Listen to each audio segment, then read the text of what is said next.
Fala, meus alas, tudo bem com vocês? Sou o professor Phil Alzier, professor de Biologia, e a aula de hoje é sobre ecologia. Você sabia que esse tema é muito importante na prova do Enem? 41% de todas as questões que já vieram, meus amigos, são sobre esse tema. E se você quer se dar bem em ecologia, é importante você conhecer os conceitos da ecologia, pois eles são a base para tudo que vai vir depois. E um dos conceitos muito importantes é sobre população, e ele que eu trago para vocês hoje. Se liga, população é um agrupamento de indivíduos de uma mesma espécie que coexistem, ou seja, vivem numa mesma localidade e no mesmo período de tempo. Você sabia também que esse conceito é muito teórico? Sabe por quê? Porque os indivíduos de uma mesma população, ou seja, os indivíduos de uma mesma espécie, eles nunca estão isolados. Em um determinado ambiente, existe a interação desses seres vivos com o meio não vivo, com a luminosidade, com a temperatura, entre outros, e também com outros seres vivos. Mas aqui, na teoria, ela vale muito. E é muito importante a gente entender a dinâmica e quais são os fatores que influenciam o crescimento de uma população. E você vai ver daqui a pouco, eu vou lhe mostrar um gráfico que vai justamente levar em consideração esses fatores. Existem fatores que são fatores bióticos, ou seja, os fatores vivos que influenciam o crescimento de uma população, como, por exemplo, parasitismo. Obviamente que se existem muitos parasitas àquela espécie em determinado ambiente, essa população vai entrar em sofrimento. Assim como também uma outra relação que é o predatismo. Se essa espécie que você está fazendo análise é a presa de algum predador, quando essa população de predadores aumenta, essa população de presa também sofre interferência. É ou não é verdade? Mas existem também os fatores abióticos, como, por exemplo, a territorialidade, a luminosidade, se nós estivermos, por exemplo, trabalhando uma espécie de planta, entre outros tantos fatores que acabam influenciando essa população. Existe um conceito também que é muito importante, que é o conceito de densidade populacional. A densidade populacional ela leva em consideração o número de indivíduos pela área, ou no caso, se for um ecossistema aquático, o volume de um determinado ambiente, beleza? Então vamos lá. Na tela agora, você vai observar um gráfico. Nesse gráfico eu tenho algumas curvas e nós vamos falar sobre elas. Observe que lá em cima existe um patamar, uma reta em vermelho. Essa reta vai ser o nosso parâmetro. Essa reta é a chamada capacidade suporte ou capacidade limite de um determinado ecossistema. Observe, no eixo Y desse gráfico, nós temos o tamanho de uma população e no eixo X desse gráfico, o período de tempo, né? Observe também que existe uma curva em preto que é muito acentuada. Essa curva é a curva de potencial biótico. O que seria isso? Mais um conceito importante. O potencial biótico é a capacidade que uma determinada espécie, uma população, tem de sobreviver, tem de se reproduzir, tem de crescer. Porque se essa espécie vive atualmente, é porque ela já sofreu seleção natural. E se ela sofreu seleção natural, significa dizer que ela reúne todos os requisitos necessários para estar aqui sobrevivendo. Então ela tem um grande potencial à vida, um grande potencial a crescer, um grande potencial biótico.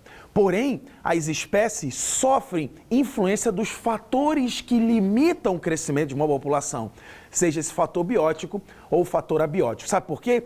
Porque os recursos nos ecossistemas eles não são infinitos. E é justamente essa reta em vermelho que demonstra até quantos indivíduos, na verdade, um determinado ecossistema consegue suportar. Observe na curva em azul, que é a curva chamada de curva de crescimento real, que faz uma trajetória diferente da curva de potencial biótico. E essa curva de crescimento real, quando ela atinge a capacidade de suporte ou a capacidade limite de um determinado ecossistema, ela começa a variar em torno de um valor médio. Quando acontece essa variação do número de indivíduos de uma população em torno de um valor médio, no caso, a capacidade limite ou a capacidade de suporte, nós dizemos que essa população atingiu o equilíbrio ecológico. Beleza? Agora observe que há uma diferença também entre o potencial biótico e entre a curva de crescimento real. Essa diferença se dá justamente pelo fato de que o ambiente ele vai segurando o número de indivíduos. Ele vai dizendo assim, ei, meu consagrado, Também não dá para crescer de toda forma, né? Ei, meu consagrado, eu não vou conseguir suportar todos esses indivíduos aí, esses meninos aí que vocês estão produzindo, hein? Vai com calma, para de brincar, porque não tem alimento para todo mundo, não.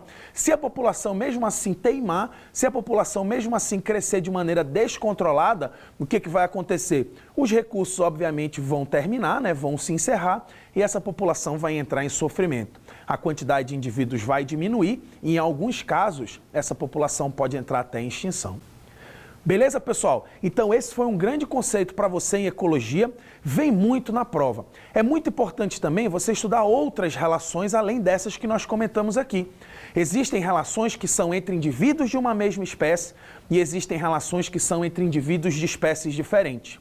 As relações entre os indivíduos que vivem numa comunidade, porém são da mesma espécie, ou seja, na população, são as chamadas relações intraespecíficas. Essas relações elas podem ser harmônicas, como por exemplo colônias e sociedades. Sociedades, um grande exemplo deles é, por exemplo, a colmeia, né, de abelhas, onde há ali uma divisão de tarefas e os indivíduos conseguem viver cooperando entre si numa relação de harmonia.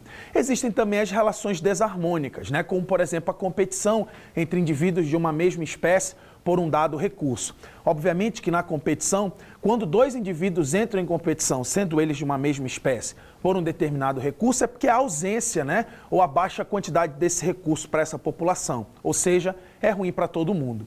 Nas relações entre indivíduos de espécies diferentes, nós também temos relações harmônicas, como por exemplo, a cooperação entre indivíduos causando benefício mútuo, que é a chamada protocooperação, e o mutualismo, que além de uma cooperação, é necessário que haja, por exemplo, uma obrigatoriedade, ou seja, os indivíduos só conseguem sobreviver se estiverem juntos. Esses são apenas dois exemplos. Nós temos também as relações desarmônicas. Nas relações desarmônicas, você tem um rol maior.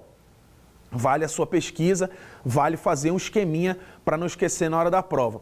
Um exemplo bem legal que eu vou dar para vocês aqui é o parasitismo e os vários tipos de parasitismo que existem. Holoparasitismo, pesquise, hemiparasitismo, revise, e o ecto e o endoparasitismo, onde eu tenho indivíduos parasitando outros fora do corpo, como piolho e carrapato, e indivíduos parasitando lá dentro do corpo, como por exemplo a tênia e a lombriga. Beleza?